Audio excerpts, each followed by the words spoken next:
Sorry കേട്ടോ, ഞാനേ വരാൻ നിൽക്കുന്ന നേരത്താണ് 2 ക്ലയൻസ് കാണാൻ വന്നത്. അപ്പൊ അവരൊന്ന് ഡീൽ ചെയ്തിട്ടുണ്ട്, ചെറിയൊരു പരിപാടി ഉണ്ടായിരുന്നു. ഇല്ല, അത് കുഴപ്പമില്ല. എനിക്ക് നമുക്ക് കഴിക്കണ്ട, നമുക്ക് കാര്യം പെട്ടെന്ന് തുടങ്ങാം.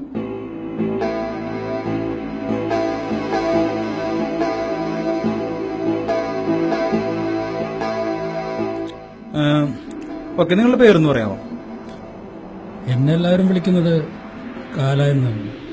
അങ്ങനെ എല്ലാരും വിളിക്കുന്ന പേരല്ല നമുക്ക് വേണ്ടത്. നിങ്ങളുടെ ശരിക്കുള്ള പേരെന്താ വെച്ചാ അത് പറയും. എന്റെ പേര് കാലാവസ്ഥ. ഓക്കെ, നിങ്ങളുടെ പേരെന്താ? മനുഷ്യൻ എന്നാണ്. മനുഷ്യൻ. ഈ മനുഷ്യനും മൃഗവും തമ്മിലുള്ള വ്യത്യാസം എന്താണെന്ന് അറിയും? മൃഗത്തിന് വിവരമുണ്ട്, പക്ഷെ വിവേകമില്ല. ഇവനൊന്നും മനുഷ്യൻ പോലും വിളിക്കാൻ പറ്റില്ല. കാരണം മൃഗങ്ങൾക്ക് സ്നേഹവും തിരിച്ചറിവുണ്ട്. അല്ല, എന്താ നിങ്ങളുടെ ശരീരം ഇങ്ങനെ ഇരിക്കുന്നത്? ആകെ ക്ഷീണിച്ച അവസരമായല്ലോ. എന്താണ് നിങ്ങളുടെ പ്രശ്നം? സഹിക്കാൻ പറ്റാത്തൊരു അവസ്ഥയാണ്. ചൂട് കാരണം വെന്തുരുക. തോടും പുഴയും കിണറെല്ലാം പറ്റി. കുട്ടിക്ക് ഒരു തുള്ളി വെള്ളമില്ല. ഇങ്ങനെ പോയി കഴിഞ്ഞാൽ ചൂടേറ്റ് വീണ് മരിച്ചു പോകും. ചൂടൊക്കെ എല്ലാ കൊല്ലം ഉള്ളത് തന്നെയല്ലേ? സാധാരണ എല്ലാ കൊല്ലവും ഒരു ചൂട് തരാറുണ്ട്. പക്ഷെ ഇപ്രാവശ്യം സഹിക്കാവുന്നതിനപ്പുറത്താണ്. കാറിലും വീട്ടിലൊക്കെ AC ഉണ്ട്, പക്ഷെ പുറത്തിറങ്ങേണ്ട കാര്യങ്ങൾ നടക്കില്ലല്ലോ. അത് ശരിയാണ്. അതുപോലെ തന്നെ എല്ലാ കൊല്ലവും മൂപ്പര് ഒരു വേനൽമഴ തരാറുള്ളതാ ചൂട് കൂടുന്ന സമയത്ത്. ഇപ്രാവശ്യം അതും ഉണ്ടായില്ല. അവിടെ ഇവിടെയൊക്കെ കുറച്ച് ആൾക്കാർ മരിക്കണുണ്ട്. ചെറിയ കുഞ്ഞുമക്കൾ പോലും വെയിൽ കൊണ്ട് പൊരിയാണ്. അവര് ഉഷ്ണിച്ച് വല്ലാതെ കിടന്നൊക്കെ അറിയുന്ന അവസ്ഥയാണുള്ളത്. ഇത്തരത്തിലൊരു അവസ്ഥ തുറന്നാല് ഞങ്ങൾ ഈ ഭൂമുഖത്തിന് ഉണ്ടാവില്ല. അതിന് എന്തെങ്കിലും ഒരു പരിഹാരം നിങ്ങൾ ചെയ്തു തരണം. ശരിയാണ്. ഇനി നിങ്ങൾക്ക് പറയാനുള്ളത് പറയാം. അതിനുമുമ്പൊരു കാര്യം ചോദിച്ചോട്ടെ, എന്തിനാണ് നിങ്ങൾ ഇവരോട് ഇങ്ങനെ പെരുമാറുന്നത്? ഇങ്ങനെയൊക്കെ ഒരു ക്രൂരത കാട്ടാൻ ഒരാൾ എന്ത് ചെയ്തിട്ടാണ്? കഴിഞ്ഞോ? ഇനി ഞാൻ പറഞ്ഞോട്ടെ. ഇവൻ ഈ പറഞ്ഞത് മുഴുവൻ സത്യമാണ്, എനിക്കറിയാം. ബട്ട് ഈ കാര്യത്തില് ഞാൻ ഹെൽപ്ലെസ് ആണ്. ഞാൻ ചെയ്യുന്നതൊന്നും എന്റെ തീരുമാനങ്ങളല്ല.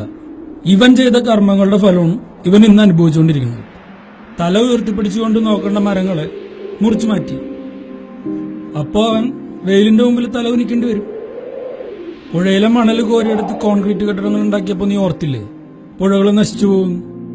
ഞാൻ ഇങ്ങനെയൊന്നും ആയിരുന്നില്ലല്ലോ നിന്നോട്. സമയാസമയത്തിന് മഴ, വെയില്, ചൂട്, തണുപ്പ്, പൂക്കൾ വരുന്നൊരു കാലമുണ്ട്. അറിയോ നിനക്ക്? വസന്തം. നിനക്കറിയാം, എല്ലാം അറിയാം.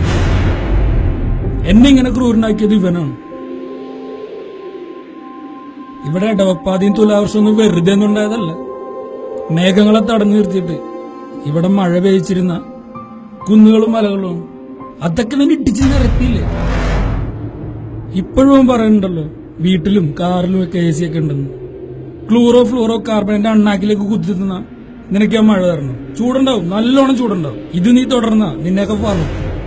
നിങ്ങളങ്ങനെ ചൂടാവല്ലേ? ഇപ്പോ ഇവരുടെ ഭാഗത്ത് വന്നിട്ടുള്ള തെറ്റുകളൊക്കെ നമുക്ക് മനസ്സിലായി. അപ്പൊ നമ്മളിപ്പോ അതിനെ കുറിച്ചൊന്നും പറഞ്ഞിട്ട് കാര്യമില്ല. ഇനി നമുക്ക് ഇതിലെന്ത് ചെയ്യാൻ പറ്റും എന്നുള്ളതൊക്കെ നമുക്ക് തീരുമാനിക്കാം. അതിപ്പോ മറ്റാരൊക്കെ കൂടുതൽ അത് പറയാൻ പറ്റും നിങ്ങൾക്കാണ്. നിങ്ങൾ എന്താ പറയാച്ചു കഴിഞ്ഞാല് ഇവരതുപോലെ അനുസരിക്കും അല്ലേ? ഇവനിങ്ങനെ തലകുനിച്ചിരുന്നിട്ടൊന്നും ഒരു കാര്യമില്ല. കിളച്ചു മാറ്റിയ മലകളും മുറിച്ചെടുത്ത മരങ്ങളും കോരിയെടുത്ത മണലും തിരികെ തരാമെന്ന് ഞാൻ പറയുന്നില്ല. പകുതി നശിച്ച പുഴയിലേക്ക് ഇനിയെങ്കിലും മാലിന്യം തള്ളാതിരിക്കും. ആ AC-യുടെ ഉപയോഗം കുറച്ചിട്ട് ആ ലാഭിക്കുന്ന പൈസയും കൊണ്ട് മുറ്റത്തോ പറമ്പിലോ കുറച്ച് മരങ്ങളോ തൈകളോ വാങ്ങിച്ചു നടും. മഴ ഉപേക്ഷിക്കടാ, മഴ പെയ്തോളൂ. നീയൊക്കെ 250 മില്ലി മൂത്രം ഒഴിക്കുമ്പോ 5 ലിറ്റർ വെള്ളവും ഫ്ലഷ് ചെയ്ത് കളയണം. അമ്മാതിരി ദുരുപയോഗം നിർത്തും. ഇവൻ പറഞ്ഞില്ലേ കുഞ്ഞുങ്ങള് വെയിലേറ്റ് മരിക്കുന്നു, അവർക്ക് വേണ്ടി വരുന്ന തലമുറക്ക് വേണ്ടി ഇതെങ്കിലും ചെയ്യാൻ പറയുന്നുണ്ട്. ഇപ്പൊ ഈ പറഞ്ഞതൊക്കെ നിങ്ങളും കേട്ടില്ലേ?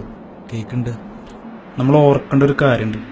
ഇപ്പൊ നമ്മള് പുൽനാമ്പുകൾ പോലും മുളയ്ക്കില്ലെന്ന് പറഞ്ഞിട്ടുള്ള ജപ്പാൻ, അതുപോലെ ദരിദ്ര രാജ്യമായിട്ടുള്ള സിംഗപ്പൂര്, അവരൊക്കെ കപ്പൽ വ്യവസായം ചെയ്തിട്ടും ഇലക്ട്രോണിക്സ് വ്യവസായം ചെയ്തിട്ടും വലിയ സമ്പന്ന രാജ്യങ്ങളെ ഇതൊക്കെ നമ്മൾ പറഞ്ഞു നടക്കുന്നുണ്ട്. പക്ഷെ നമ്മൾ മറന്നു വന്നൊരു കാര്യമുണ്ട്. അവിടേക്കൊന്ന് കുടിവെള്ളം പോലും കിട്ടാനില്ല, ശുദ്ധവായു വരെ കാശ് കൊടുത്തു വാങ്ങേണ്ട ഒരു അവസ്ഥയാണെന്നുള്ളത്. ഇത് ഗൾഫ് അടക്കമുള്ള സ്ഥലത്തെ കഥയാണ് നമ്മൾ പറയുന്നത്. മനസ്സിലാവുന്നുണ്ട്? ചെയ്ത തെറ്റിന്റെ വലിപ്പം മനസ്സിലാവുന്നുണ്ട്. അതിനൊരു പരിഹാരമായിട്ടല്ല, വരുന്ന തലമുറ ഞങ്ങളെ ശപിക്കാതിരിക്കാൻ വേണ്ടിയിട്ട്, അവർ ഞങ്ങളെ വെറുക്കാതിരിക്കാൻ വേണ്ടിയിട്ട്. ഇനിയിപ്പോൾ എന്തൊക്കെ പ്രശ്നങ്ങൾ നേരിടേണ്ടി വന്നാലും ഞങ്ങളിനി പ്രകൃതി നശിപ്പിക്കില്ല. നിങ്ങൾ ഓർക്കേണ്ട ഒരു കാര്യമുണ്ട്. ഇപ്പൊ നമ്മൾ ചരിത്രമൊക്കെ എടുത്ത് നോക്കി കഴിഞ്ഞാൽ അറിയാം, ഒരു 88 കാലഘട്ടത്തിലൊക്കെ നല്ല കാഴ്ച നിൽക്കുന്ന വാഴത്തോപ്പുകള്, അതുപോലെ വിളഞ്ഞു നിൽക്കുന്ന പാടം, നല്ല വെള്ളവും നദിയൊക്കെ ഉള്ള സൊമാലിയുടെയും അഫ്ഗാനിസ്ഥാന്റെ ഒക്കെ അവസ്ഥ എന്താണെന്ന് പറ്റി വരണ്ട്. എന്താ പറയാ, മരുഭൂമി തന്നെയാണ് അവിടെ, അല്ലേ? അതിന്റെ അടുത്തുള്ള ഇപ്പോ എത്യോപ്യയിലൊക്കെ ഇതേ അവസ്ഥയാണ്. എന്തിനേറെ പറയണത്, ഇന്ത്യയിലെ തന്നെ 12 സംസ്ഥാനങ്ങൾ ഇന്ന് ഇതേ പട്ടികയിലാണ്. അതിപ്പോ നിങ്ങളുടെ സിവിൽ വാറും വർഗീയതൊക്കെ ഇതിനും കാരണങ്ങളാണ്. ഞങ്ങള് വെറുതെ പറഞ്ഞതല്ല, കാരണം ഞങ്ങളിനി പ്രകൃതി നശിപ്പിക്കില്ല. കാരണം എന്താ വെച്ചാല് അത് ഞങ്ങളുടെ നിലനിൽപ്പിനെ ബാധിക്കുന്ന പ്രശ്നമാണ്. ഇനി ഉണ്ടാവില്ല. നശിപ്പിക്കാതിരുന്ന നിനക്കൊക്കെ കൊള്ളാം, അല്ലെങ്കിൽ ദിനോസറിന്റെ അവസ്ഥയായിരിക്കും വംശനാശം. ഈ ഭൂമിനെ നീയൊക്കെ ഇല്ലാണ്ടാവും. പോട്ടേന്ന് അവര് തെറ്റവർക്ക് മനസ്സിലായിണ്ടാവും, അല്ലേ? ഇപ്പോ കാര്യങ്ങളൊക്കെ പറഞ്ഞു, എല്ലാം ഓക്കെ ആയിട്ടുണ്ട്. നിങ്ങൾക്കിപ്പോ പ്രത്യേകിച്ച് കുഴപ്പമൊന്നുമില്ല, ഓക്കെ അല്ലേ? അല്ല, ഇത്രയൊക്കെ ചെയ്തു കൂട്ടിയ ഈ മനുഷ്യന് വേണ്ടിയിട്ട് സംസാരിക്കാൻ വന്ന നിങ്ങൾ ആരാണ്? അറ്റ്ലീസ്റ്റ് നിങ്ങളുടെ പേരെങ്കിലും ഒന്ന് പറയും. അതിലത്ര വലിയ കാര്യമൊന്നുമില്ല. എന്റെ പേര് ഭൂമി എന്നാണ്. ഇവനിങ്ങനെ ചൂഷണമൊക്കെ ചെയ്യുന്നില്ലേ, ആഗ്രഹം.